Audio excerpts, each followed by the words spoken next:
Lira और केल अपने विलेज वापस आ गए, जीत के साथ। उन्होंने उस दुष्ट जादूगर को हरा दिया था, अपनी धरती पर शांति लाकर। लेकिन फिर भी मन में एक बेचैनी थी।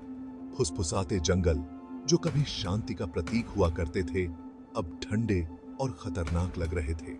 एक शाम, जैसे ही सूरज डूबा, लीरा ने देखा जंगल के किनारे पर एक अंधेरी फिगर। केल कुछ समझ पाता उससे पहले ही वह गायब हो गई। हालांकि लीरा उसे समझा नहीं सकती थी, लेकिन वह जानती थी उनका रोमांच खत्म नहीं हुआ था। गांव की सबसे बुजुर्ग महिला, जिसके चेहरे पर चिंता की लकीरें थीं, ने उनके डर की पुष्टि की। एक नई बुराई उभर रही थी। यह पेड़ों से फुसफुसा रही थी, अराजकता और विनाश का वादा कर रही थी। बुजुर्ग महिला ने एक प्राचीन कलाकृति, मलकाई का हार, के बारे में बताया, जो इस अंधेरे को मिटाने में सक्षम थी।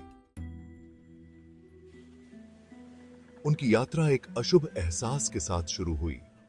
जंगल अनदेखी आंखों से भरे हुए थे और हवा अप्राकृतिक ऊर्जा से भर गई थी। पक्षियों के चहचहाने की जानी पहचानी आवाजें गायब थीं। उनकी जगह एक भयानक सन्नाटा था। उनका सामना उन जीवों से हुआ जो बढ़ते अंधेरे से विकृत हो गए थे। विशाल मकड़ियां, जिनकी आंखें जलते कोयले जैसी थीं। भेड़िए, जिनके नुकीले दांतों से जहर टपक रहा था। हर लड़ाई ने लीरा और केल को उनकी सीमा तक धकेल दिया, उनके कौशल और उनके बंधन का परीक्षण किया। एक रात, तारों से रहित आकाश के नीचे डेरा डाले हुए, उन पर घात लगाकर हमला किया गया। अंधेरे से शैडोजदार फिगरियां उभरी। उनकी तलवारें खतरनाक फॉर्म से चमक रही थीं। ये कोई मामूली जानवर नहीं थे, बल्कि कुशल योद्धा थे, जिनकी आंखें एक अपवित्र रोशनी से जल रही थीं। लीरा और केल ने एक दूसरे की पीठ से सटे हुए मुकाबला किया। उनकी हरकतें तरल और अभ्यास से परिपूर्ण थीं, लेकिन दुश्मन कठोर था। जब उम्मीद खोने लगी, तो एक अंधाधुंध रोशनी फूट पड़ी, जिससे अटैकवर पीछे हट गए। एक आकृति उभरी, लबादे और हुड में लिपटी हुई, एक ऐसी छड़ी लिए हुए जो शक्ति से चटक रही थी। उस आकृति ने खुद को अन्या के फॉर्म में पेश करते हुए खुद को फुसफुसाते जंगल के संरक्षक के फॉर्म में प्रकट किया। वह लीरा और केल को देख रही थी, उनके साहस को पहचान रही थी। अन्य मलकाई के हार तक उनका मार्गदर्शन करने के लिए तैयार हो गई, जो जंगल के बीचों बीच छिपा हुआ था। उनकी यात्रा समय के खिलाफ एक बेताब दौड़ बन गई। अंधेरा फैल रहा था, जो कुछ भी छूता था उसे भ्रष्ट कर देता था। अन्या ने उन्हें चेतावनी दी कि हार की शक्ति बहुत ज्यादा थी, जो महान अच्छाई और भयानक विनाश दोनों में सक्षम थी। भाग 4, साहस की ट्रायल्स। हार का रास्ता खतरों से भरा था। उनका सामना उन भ्रमों से हुआ जो उनके गहरे डर का शिकार करते थे। उन्होंने जर्जर पुलों से लदे विश्वास आम्बुशी खड्डों को पार किया। हर चुनौती ने न केवल उनकी ताकत, बल्कि उनके रिजॉल्व का भी परीक्षण किया। अंत में वे एक दिव्य प्रकाश से नहाई हुई सफाई पर पहुंचे।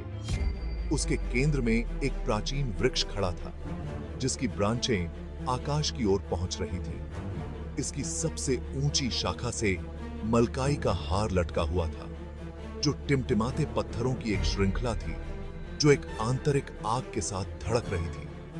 लेकिन हार की रखवाली विशुद्ध अंधेरे के एक प्राणी द्वारा की जा रही थी, जिसका फॉर्म लगातार बदल रहा था। उसकी आंखें द्वेषपूर्ण उल्लास से जल रही थीं। अंतिम लड़ाई शुरू होने वाली थी। भाग 5, एक नया डॉन। लीरा और केल घिरे हुए भेड़ियों के रोष से लड़े। अन्या ने अपनी छड़ी लहराते हुए शुद्ध ऊर्जा के बोल्ट छोड़े। लड़ाई उग्र हो गई, जिससे जंगल की फाउंडेशन हिल गई।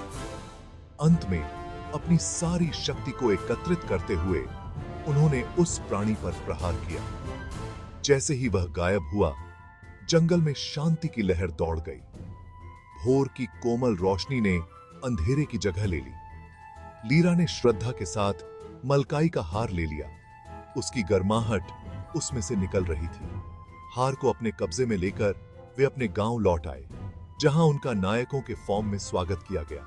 लेकिन लीरा और केल जानते थे कि उनकी यात्रा अब भी खत्म नहीं हुई है।